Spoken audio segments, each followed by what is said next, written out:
Hey skiers and riders, my name's Jay Roy and this is your Tuesday, November 20th Snow Report.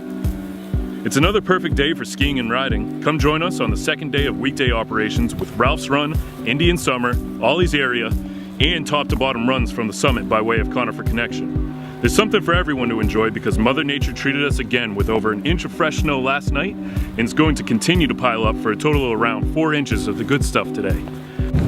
Absolutely beautiful out today. Me and my mustache are having a wicked good time.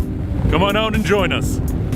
Temps are expected to be in the 30s with little to no wind. Base depths are currently ranging from 13 to 25 inches of machine groomed wet snow. Our snowmaking team is going to be out there making sure to get the best conditions around. Don't forget about our Black Friday deals happening all weekend long at Mountainside Ski and Ride. So when you're not on the slopes, you can get that holiday shopping done.